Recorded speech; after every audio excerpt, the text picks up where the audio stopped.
मुझे बहुत कुछ कहा गया, कोरोना, गद्दार, निकम्मा आदि, और जो ये आरोप परसों लगाए गए, ये 2.5 साल से मैं आरोप सुन रहा था। लेकिन हम अपनी पार्टी को और सरकार की छवि को नुकसान नहीं पहुंचाना चाहते थे। इसीलिए मुझे लगा कि जो प्रकार का भाषण दिया गया, मैंने पहली बार देखा कि अपनी सरकार को, अपने ही विधायकों को, अपने नेताओं को बेइज्जत और बदनाम करने का काम हो रहा है। कांग्रेस के विधायकों को तो बदनाम करने का काम हो रहा है और भाजपा के नेताओं का गुणगान हो रहा है। ये समझ से परे है। इस प्रकार का जो काम हुआ वो बड़ा गलत है। और हम सब लोग जो दिल्ली में गए थे अपनी बात को रखने के लिए, किन लोगों पर आरोप लगाए जा रहे हैं? ऐसे लोग जो पब्लिक लाइफ में 30, 40, 45 साल से हैं। 3 दिन पहले मैं बाड़मेर में था। सम्मानीय हेमाराम जी 1980 से विधायक हैं। उनकी क्या छवि है, मतदाता, पब्लिक, उनके क्षेत्र के लोग उनको अच्छी तरह जानते हैं। उनकी क्या क्रेडिबिलिटी है और क्या पब्लिक लाइफ में उनका अब तक का इतिहास रहा। ओला साहब, जिनके स्वर्गीय पिताजी 1957 से चुनाव लड़ रहे हैं, बड़े बड़े पदों पर रहे। और हेमाराम जी ने तो अपने नौजवान बेटे की मौत में और याद में एक छात्रावास बनाया है। 100 करोड़ की ज़मीन तो उनकी बाड़मेर में, निजी ज़मीन को उन्होंने दान किया समाज के लिए, लोगों के लिए। पैसा इकट्ठा कर 22 करोड़ का एक हॉस्टल बनाया 150 बच्चों के लिए, गरीब बच्चों के पढ़ने के लिए। इन सब लोगों पर इस प्रकार के आरोप लगा देना मैं समझता हूँ बहुत गलत है, बहुत निंदनीय है। और मैं सिरे से इन बेबुनियाद और झूठे आरोपों को नकारता हूँ। बहुत से साथियों को मंत्री बनाया इस सरकार के अंदर, बड़े बड़े पद दिए गए। कोई चेयरमैन है, कोई कॉर्पोरेशन में मेंबर है, कोई पार्टी के पदों पर बैठे हैं। 3 साल हो गए। ऐसे लोग जो पब्लिक लाइफ में रहे, जिन्होंने अपना नाम कमाया, जिनकी एक साख है, उन पे आरोप लगा देना कि आप चंद रुपए में बिक गए, मैं इसको बहुत गलत मानता हूं। और 3 साल से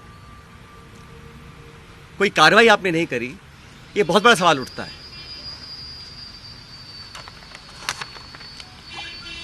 साथियों, हम दिल्ली में गए, अपनी बात को रखा और उसके बाद सारे तथ्यों को संज्ञान में लेने के बाद हमारी अध्यक्षा सोनिया गांधी जी ने 25 सितंबर को सम्मानीय माखन साहब और सम्मानीय खड़गे जी को जयपुर भेजा था। आप सब जानते हैं। वो विधायकों की मीटिंग हो ही नहीं पाई। सोनिया गांधी हमारी पार्टी के अध्यक्ष थी उस समय। उनकी जो अवहेलना हुई, उनकी जो मानहानि हुई, उनकी जो बेइज्जती हुई, वो गद्दारी थी। इतने सारे विधायक, 20, 30, 40, पता नहीं कितने विधायकों को उनकी इच्छा के खिलाफ इस्तीफा दिलवाया गया, अपनी सरकार को संकट में खड़ा करा गया। बहुत से लोग आरोप लगाते हैं कि मोदी और शाह के कहने पर इस्तीफे दिलवा दिए गए। अब ये बात मुझे बोले और मैं जाके मंच पे इस बात को बोलूं, ये शोभा देता है क्या? तो मुझे लगता है कि अब तक जो हुआ उस घटनाक्रम में वो उस बात को दिखलाता है अनुशासनहीनता किसने करी, पार्टी का डिसिप्लिन किसने तोड़ा और सही मायने में संगठन को और सरकार को कौन मजबूत कर रहा है, कौन कमजोर कर रहा है। और अपने नेताओं को खुश करने के लिए बहुत सारे लोग तरह तरह की बातें करते हैं। कोई किसी की चुगली करता है, कोई किसी की चुगली करता है। मुझे बहुत सारे लोग आके बहुत सारी बातें बोलते हैं कि यहाँ हज़ारों करोड़ का घोटाला हो गया, यहाँ ये स्कैम हो गया। इन्हीं बातों को मैं मंच पर आकर इनका बखान करूं, ये शोभा नहीं देता। ये गंभीर राजनीति का परिचय नहीं है।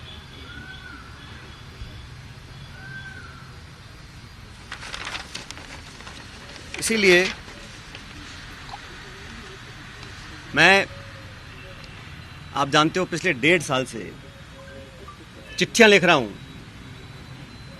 वसुंधरा जी के कार्यकाल में जो तमाम गंभीर भ्रष्टाचार के आरोप हमने लगाए, अशोक गहलोत जी ने लगाए, मैंने लगाए, मंचों पर लगाए, प्रेस कॉन्फ्रेंस करके लगाए, उनकी जांच क्यों नहीं हो पा रही थी? अब मुझे समझ में आ रहा है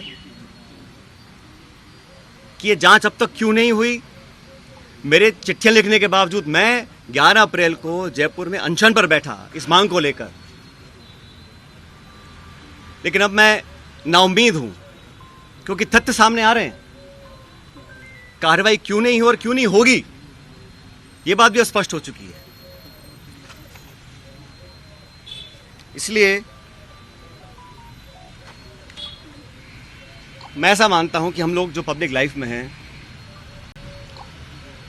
जनता ही भगवान है और जनता जनार्दन के सामने हम सबको नतमस्तक होना पड़ेगा। मैंने करप्शन की इशू को लगातार उठाया, पहले भी उठाया, आज भी उठा रहा हूं, आगे भी उठाता रहूंगा। जब जब मैं वसुंधरा जी के करप्शन की बात करता हूं या जो पेपर लीक हुए जिसमें लाखों बच्चों के भविष्य पर सवाल चिन्ह खड़े हो गए, उस पर कोई जवाब नहीं आता।